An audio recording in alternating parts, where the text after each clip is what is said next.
ٹھیک ہے. یہ بھی کہا مولانا شیرانی نے، انہوں نے کہا کہ پی ڈی ایم ذاتی مفادات کے لیے قائم ہوئی کیونکہ اسٹیبلشمنٹ سے ڈیل کے لیے فضل الرحمان جلد سے جلوس کر رہے تھے. اس میں تو شک نہیں ہے. 2008 کے الیکشن میں ہمارے ساتھ مقتدر اداروں نے وعدہ کیا تھا کہ صوبہ خیبر پختونخوا کی حکومت آپ کو ملے گی. 2013 میں بھی ایسا ہوا تھا.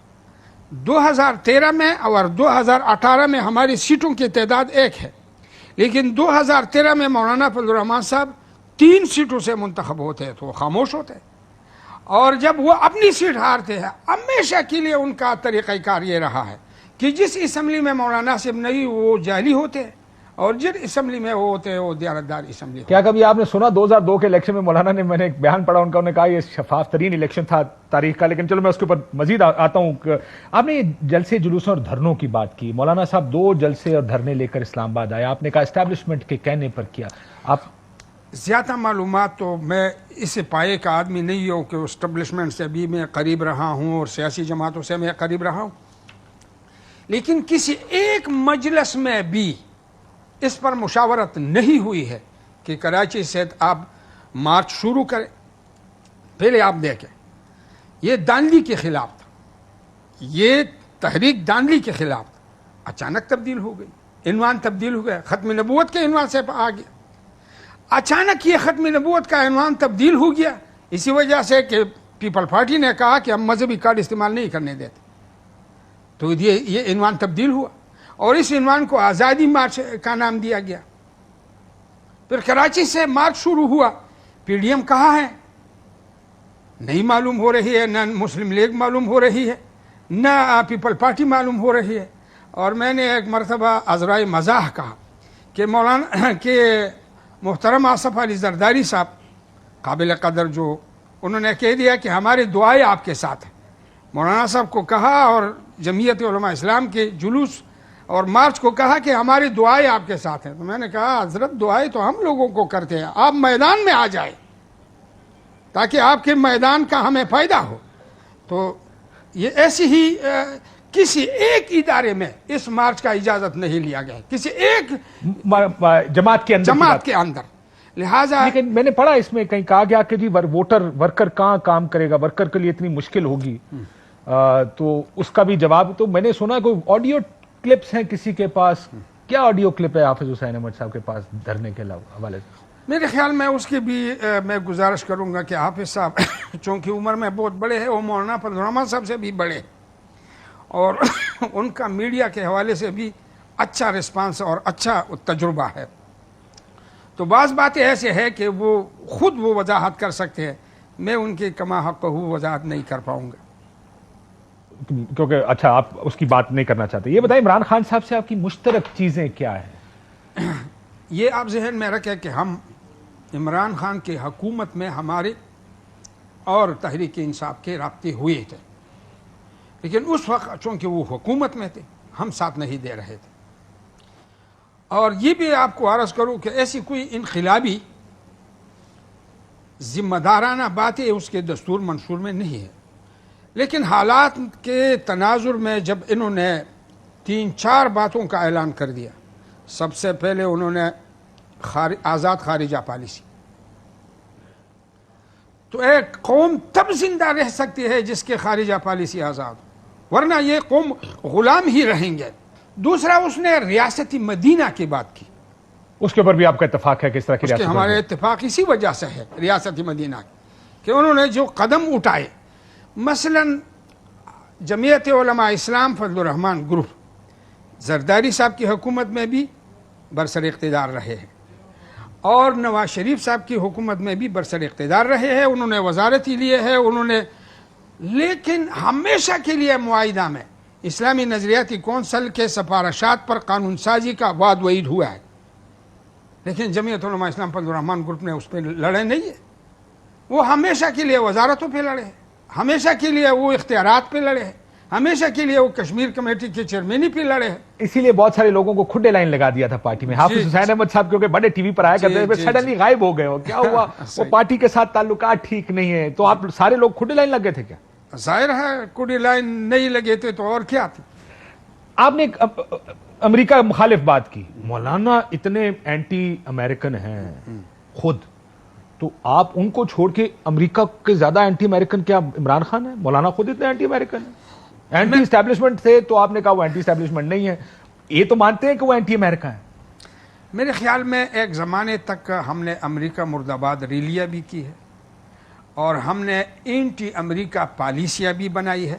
2002 کے الیکشن کے بعد ہمارا رخ تبدیل ہوا اور ہم پرو امریکہ بن گئی, اور اسے پر اختلاف کی بنیاد پڑ گئی کہ بھائی جمعیت علماء ہند اور جمعیت علماء اسلام یہ تو اینٹی سامراج تھے, یہ سامراج دشمن جماعت تھی.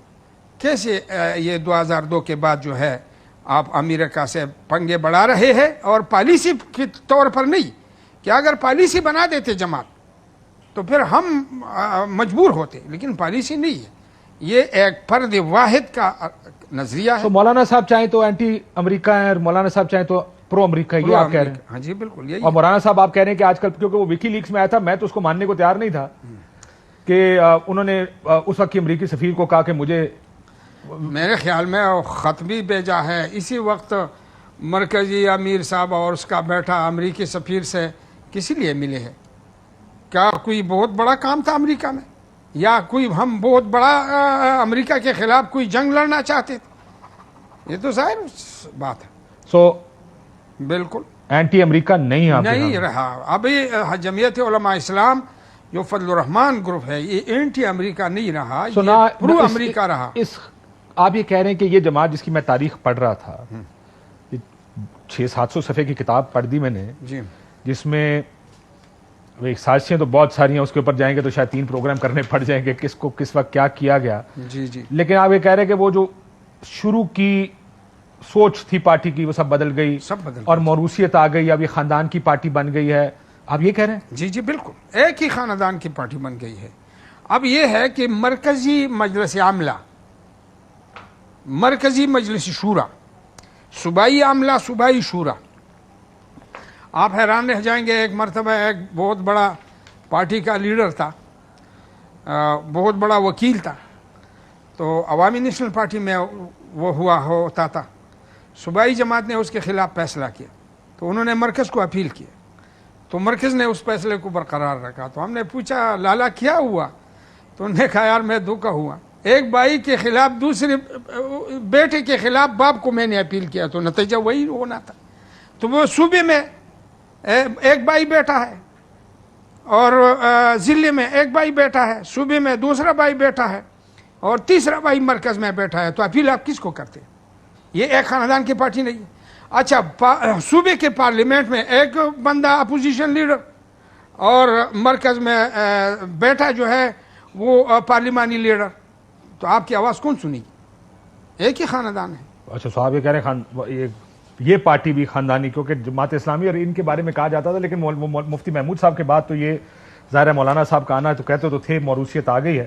اب تھوڑی سی اگر اجازت دیں, کیونکہ یہ بات بھی ہو گئی کہ آپ نے عمران خان صاحب کو جوائن کیا, آپ ان کی کچھ چیزوں کے حامی ہیں, اینٹی امریکہ, خارجہ پالیسی, ریاست مدینہ اور کرپشن کے خلاف اور موروثیت کے خلاف, تو آپ ان 3-4 چیزوں کے حامی ہیں. ان کی وجہ سے JUI کے ساتھ آپ کا اختلاف ہو گیا, مولانا صاحب خود پارٹی چلا رہی ہے, تو ہو گئی حال کی باتیں جس کی وجہ سے آپ لوگوں نے پارٹی چھوڑ کے واپس گروپ چھوڑ کے اپنی پارٹی میں, مدر پارٹی میں جس کو کہتے ہیں, شکریہ, واپس چلے گئے ہیں. شکریہ. اب آ جائیں ذرا تاریخ کے اوپر, بہت سی انٹرسٹنگ چیزیں اس میں لکھی تھی جس کو میں نے کہا میں بعد میں آتا ہوں. 2002 کے الیکشن کی آپ نے بات کی, جی یہ اسٹیبلشمنٹ کے ساتھ مل کے لڑے گئے تھے الیکشن؟ میرے خیال میں اس وقت میں اس پوزیشن میں نہیں تھا کہ میں حالات کا اس انداز سے ادراک کر لیتا جو کہ اب کر لیتا ہوں. مثلا مجھے اسٹیبلشمنٹ یا اندر کے ادارے یہ کوئی معلوم نہیں تھا. اس وقت میں سیدھا سادہ صوبائی جنرل سیکرٹری کی حیثیت سے میں پوری صوبے میں الیکشن لڑ رہا تھا, لیکن اندازہ اس وجہ سے ہوا کہ ہم نے فارمیلٹیز کے لیے لوگوں کو کھڑا کر دیا تھا.